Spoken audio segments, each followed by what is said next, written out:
If I can't have Amadi, no one will have him. I want you to poison the food and make sure it is delivered to Amadi's hut. I want you to go find Chisom, kill her, and hide her body. No mistake must be traced. In a small African village, there were two princesses, one named Amarachi and the other Chioma. They both went to the stream. Amarachi came to the stream first and took her bath.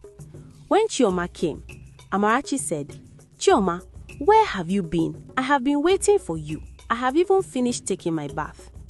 Chioma said, "The path to the stream was flooded, so I had to take the other path. That's why I'm late." They both finished bathing and went to talk secretly, but two unknown men attacked them and knocked them down. Suddenly, a man saw what happened and came to rescue them. He killed one attacker while the other managed to run away.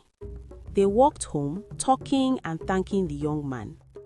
When the princesses, Chioma and Amarachi, got to the palace, they met their mother and explained what happened.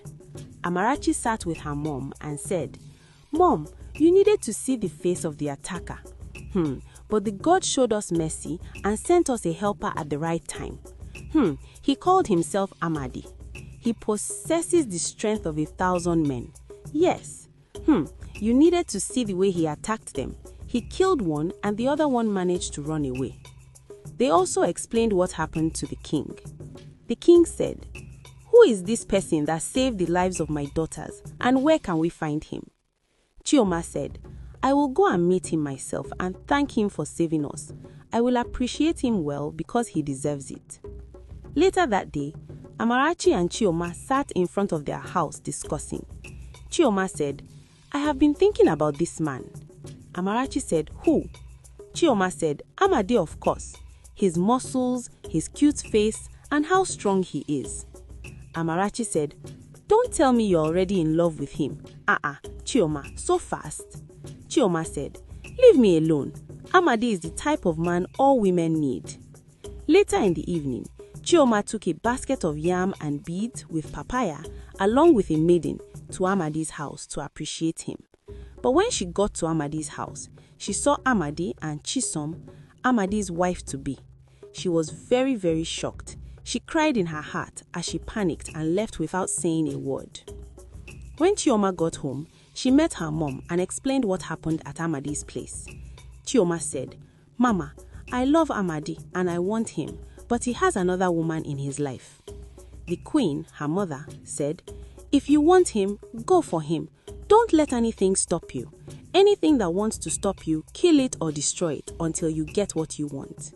Chioma sadly said, "Yes, Mama." 2 days later, Chioma went to seduce Amadi in his house, dressed half naked, even ready to give her body to Amadi, but Amadi showed no interest in her. Amadi said, "Chioma, you know I have a girlfriend, Chisom, yet you keep seducing me." Chioma did not stop there. She took off her clothes and wanted to sleep with Amadi, but Amadi struggled, closed his eyes, controlled himself. Chioma, shocked, said, "No man has ever rejected me like this." The next day, Amadi came to the palace because he was invited by the king. When he got to the palace, he only found Amarachi. He sat down and talked with her, laughing, and they both had fun together. Amadi said to Amarachi, "Did you know your sister came to my house yesterday, dressed naked, seducing me, but I rejected her. I am a man. I should be the one coming for her, not her coming for me." The following day, Chioma sent the bodyguards from the palace to kidnap Chisom, Amadi's girlfriend.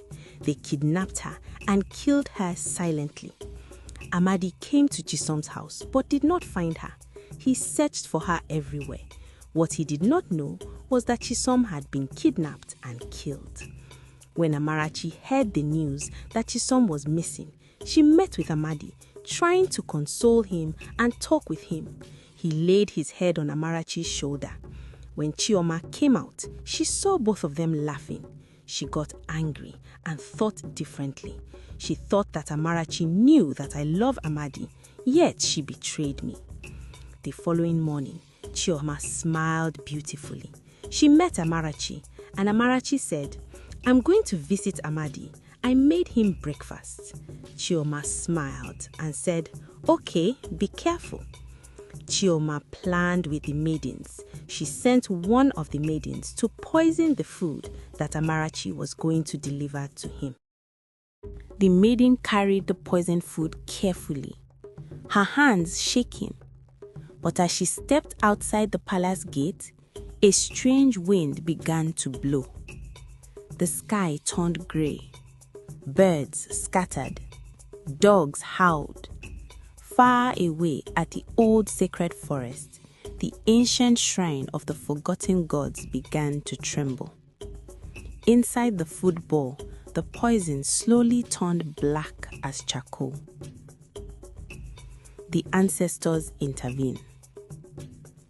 As Amarachi walked toward Amadi's house with the food, an old blind woman suddenly appeared on the road. Her wrapper was white, but her feet did not touch the ground. "Princess," she whispered, "the earth rejects what your sister has sent." Amarachi froze. Before she could ask questions, the old woman vanished into smoke. The poison that refused to kill. When Amarachi arrived, she served Amadi the food. Just as he was about to eat, a loud thunder cracked across the sky. The bowl split in half. Dark smoke rose from it like a living spirit. The food began to rot instantly, turning into crawling maggots. Amadi stood up. "Amarachi, what is this?" Amarachi began to cry. "I swear by the ancestors, I did not poison you." Suddenly, a deep voice echoed in the room. "The hand that sends death shall drink from death." The ground shook. Outside, Chioma, who had secretly followed Amarachi, felt a sharp pain in her chest and fell to her knees. Chioma's descent into darkness. That night, Chioma could not sleep. Her jealousy had turned into something darker, something alive. She went secretly into the forbidden forest, a place no royal was allowed to enter. At the center stood an ancient shrine covered in skulls and red cloth. She cut her palm and let her blood fall on the shrine. "I don't want love anymore," she whispered. "I want power." The ground cracked open. A spirit rose, tall, shadowy, with burning red eyes. It spoke. "Power demands sacrifice." Chioma did not hesitate. "I have already sacrificed." The spirit laughed. "No, blood of your own blood." The meaning was clear. Amarachi. Chioma closed her eyes. "I accept." The powers of the Dark Princess. From that night, Chioma changed. Her eyes glowed faint red when she was angry. She could control wind and storms with her emotions, summon shadow serpents from the ground, enter people's dreams and torment them, drain life energy by touching someone, create illusions so real they could kill. But every time she used her power, a dark mark spread slowly across her back like creeping vines. The spirit was claiming her. Amarachi's awakening. Meanwhile, Amarachi began having dreams of the river where they were first attacked. A glowing woman rose from the water, the river goddess. "You were chosen before birth. You carry the light of protection. Your sister carries destruction." Amarachi's hands began to glow with blue light. She discovered she could heal wounds instantly, control water, see glimpses of the future, create spiritual shields no dark magic could break. The gods had chosen their sides. The first attack. One night, Chioma stood on the palace rooftop. She stretched her hands towards the sky. The clouds twisted violently. Lightning struck the royal garden. From the ground, shadow serpents crawled toward Amarachi's room. Amarachi awoke suddenly. Her eyes turned bright blue. Water burst from the clay pots in her room, forming a spinning shield around her. The serpents hissed and burned into smoke. The palace guards screamed outside. Thunder roared. And for the first time, the two sisters felt each other's power. Across the courtyard, their eyes met. Blue light, red fire. Sister against sister. Love had died.